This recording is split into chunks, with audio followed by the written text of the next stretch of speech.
Alex Chen was not what you'd call a lucky guy. If you ever needed proof of the universe's sense of humor, you could simply look at him.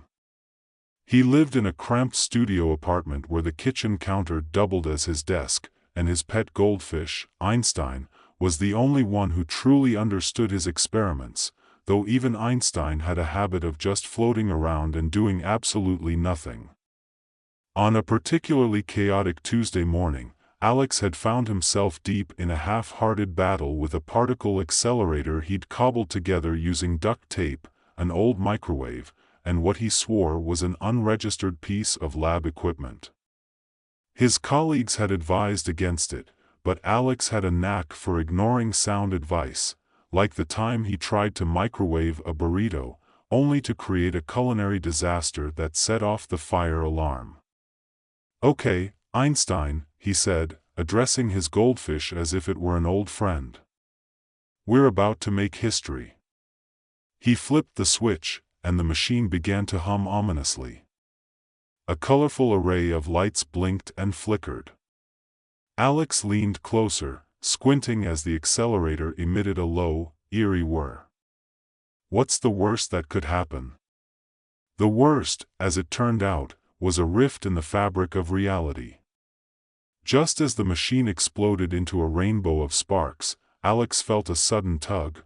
One moment he was in his cluttered lab, and the next, he was hurled into a different version of his life. He landed face first onto what felt like a plush rug.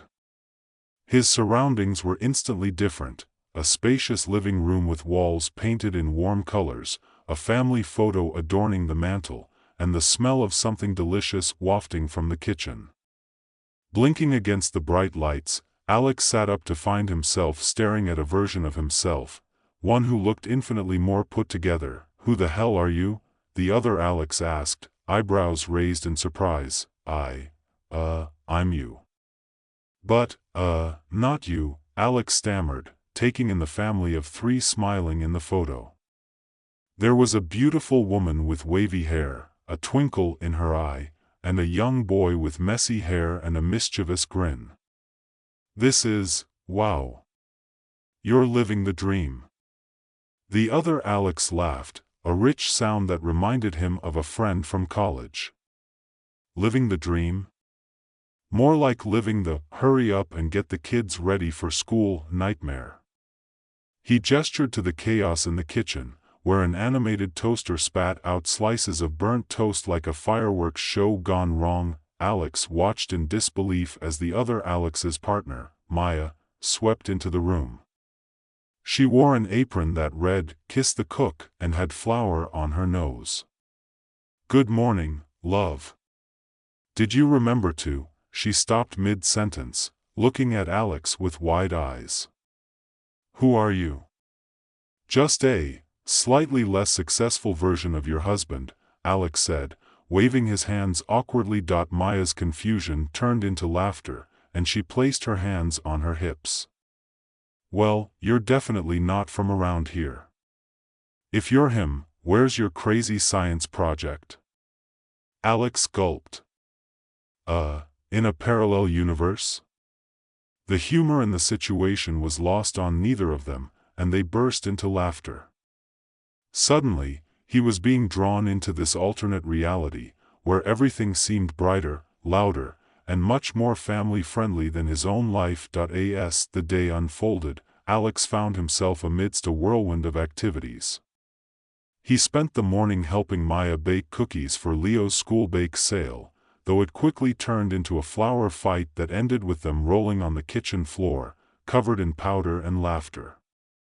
Watching Maya move with grace and ease made Alex feel a pang of longing for connection. After the baking disaster, they drove to Leo's school, where the kid was waiting outside with an oversized backpack that looked like it could house a small child. Leo was a little whirlwind of energy, and Alex couldn't help but smile at the boy's bright personality. "Are you my new dad?" Leo asked, tilting his head as he sized up the alternate version of his father. No. I mean, I am, but not really." Alex stumbled over his words, trying to explain without getting too deep into a metaphysical rabbit hole. "I'm just visiting." Leo grinned, unfazed by the bizarre situation. "Cool. Can you help me with my science project? We're making volcanoes." "I can definitely help with that," Alex said, exhilarated at the prospect. He followed Leo into the school, feeling a warmth he hadn't experienced in a long time. Over the next few days, Alex threw himself into this new life, immersing himself in family dinners, playful banter, and soccer practice in the park. The other Alex was a devoted dad, and Alex found himself reflecting on what had been missing in his own life: connections, laughter, and the joy of simply being. However, as the days turned into a week, Alex started to feel the weight of the truth. He was living in someone else's life, and he couldn't shake the nagging guilt of replacing a man who had a family, a job, and a life of his own. The image of that family photo kept haunting him, the reality that he was merely an intruder. One evening, while they were having dinner, Alex noticed Maya glancing at him thoughtfully. "You know, you've been so different lately. It's like you're happier. What's your secret?" Alex almost choked on his mashed potatoes. I don't know, maybe I'm just really good at pretending." Maya raised an eyebrow, clearly not buying it. "You're not pretending. You've connected with Leo so well. It's like you two are on the same wavelength." At that moment, Alex was struck by a profound realization. This was his chance to feel loved, to be part of something bigger than himself. But at what cost? The choice gnawed at him. Should he replace this version of himself, step into the shoes of a man who had everything? Or should he return to his own messy, lonely existence, knowing that he'd have to face the music eventually? As the week wore on, the moments of joy grew heavy with the burden of truth. One night, after Leo had fallen asleep, Alex found himself in the living room, staring at the family picture on the mantel. Maya joined him, her presence warm and comforting. "You're a good person, Alex," she said softly. "I can feel it. Whatever you're dealing with, you don't have to hide it from me." Her words struck a chord.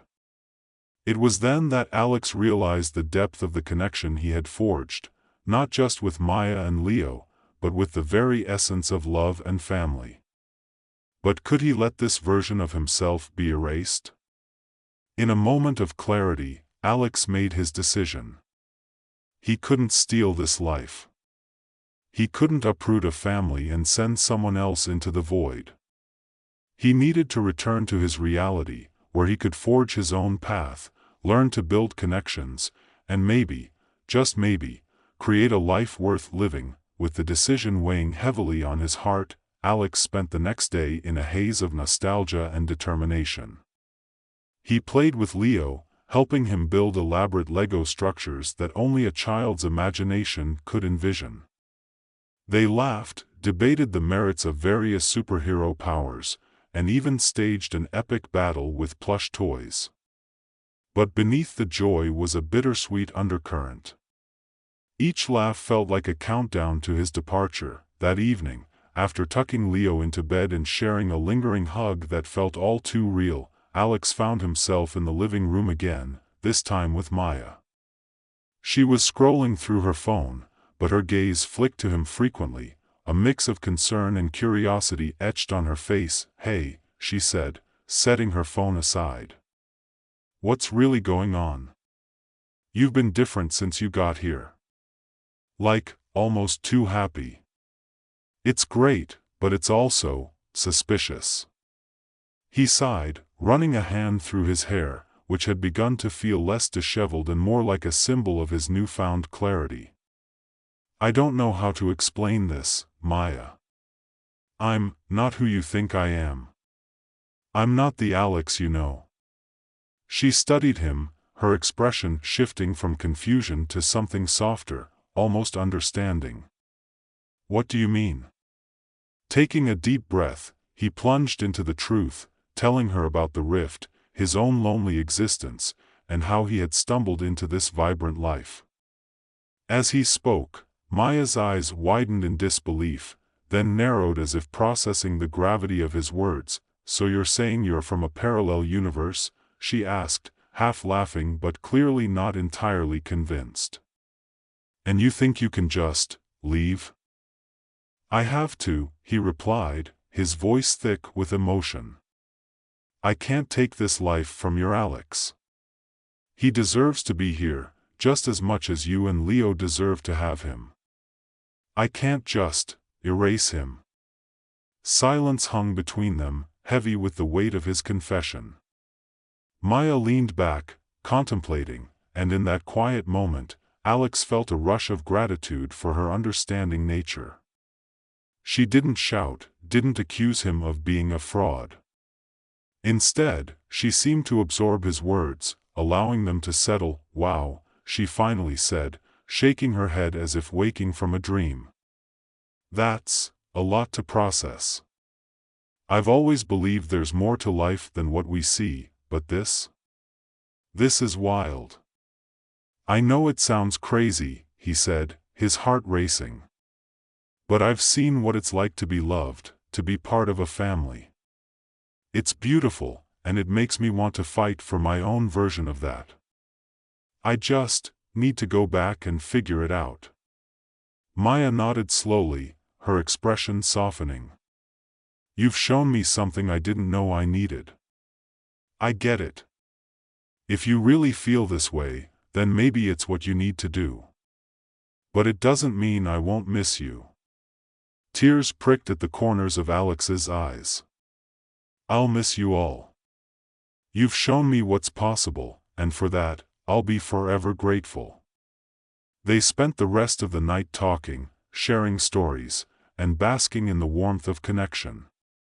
Maya told him about her dreams and fears, her aspirations for Leo, and how she hoped to instill a sense of adventure in him.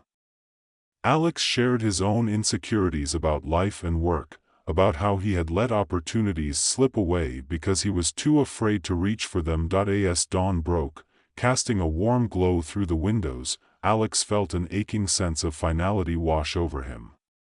He knew he had to go, but he also wanted to leave a piece of himself behind, a reminder of the joy he had found here. Before he left, he wrote a note to Maya, a heartfelt letter that expressed everything he couldn't say aloud. It was a promise that he would always cherish the time they had spent together, and an acknowledgement of the love that transcended dimensions. With one last look around the home that had offered him solace and laughter, he whispered a goodbye, feeling both light and heavy. The journey back to the lab felt different this time. Instead of the chaotic whirlwind that had thrown him into this alternate reality, he found himself moving with purpose. Alex activated the machine, his heart racing with anticipation and fear. Would he be able to return to his old life? Would he still feel the warmth of love and connection, or had he forever altered his path? The rift opened before him, swirling with colors and light. As he stepped through, he was enveloped by a sensation akin to being pulled by 1,000 invisible strings.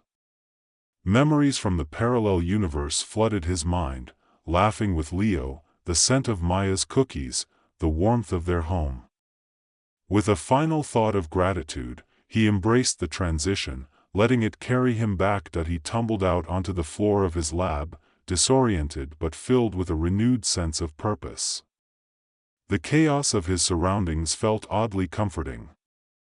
As he stood up, brushing off imaginary dust, the sounds of the world came rushing back to him, the distant hum of traffic, the chirping of birds outside his window, and the persistent beeping of his lab equipment. Alex glanced around, taking in the mess of his life, the half-finished experiments, the cluttered desk, and the sleeping goldfish. "Einstein," he said, approaching the tank. "Guess what? We're going to make some changes." He sat down at his desk, the energy buzzing through him. No more isolating himself in a bubble of loneliness. He opened his laptop and started typing furiously, planning new experiments that would not only advance his work but also connect him to others, people who shared his passions. Days turned into weeks, and Alex began to embrace the chaos of his existence. He reached out to friends, rekindling old connections, and even signed up for a community science fair, where he could showcase his work and meet new people. The lonely echo of his previous life began to fade as laughter and companionship filled the void. One afternoon, while setting up his booth for the fair, Alex spotted someone familiar in the crowd, a woman with wavy hair and a warm smile that felt like a memory. His heart raced as he approached, half expecting to be greeted by the past. But as he got closer, he realized it wasn't Maya. It was someone entirely new, yet something about her reminded him of the warmth he had experienced. "Hi there," she called out, noticing him struggling with a particularly stubborn display board. "Need a hand?" With a grin, Alex nodded, feeling an unexpected spark of connection. "I could definitely use one. I'm Alex." "Nice to meet you, Alex. I'm Rachel." As they worked together, Alex felt a familiar warmth spreading through him. Conversations flowed easily, punctuated by laughter and shared stories. They talked about their passions, and Rachel's enthusiasm for science ignited something in him, a reminder that connection was everywhere, waiting to be discovered. When the fair concluded, Alex felt a rush of excitement. He hadn't just participated, he had made a connection. As he exchanged contact information with Rachel, he couldn't help but think of the lessons he'd learned from his experience in the parallel universe. He had seen what it was like to love and be loved, to be part of a family, even if only temporarily. But he also understood now that he could build his own version of happiness, right here in his own reality. Alex looked out at the bustling crowd, a smile spreading across his face. Life was messy, chaotic, and unpredictable, but it was also filled with potential. He had the power to shape his own story. As he turned back to Rachel, ready to take the next step into this new chapter of his life, he felt a profound sense of gratitude, not just for the love he had witnessed, but for the courage to pursue it in his own way. And so, as the sun dipped below the horizon, painting the sky with hues of orange and pink, Alex stepped forward into the unknown, ready to embrace the beauty of his imperfect, wonderfully unique life.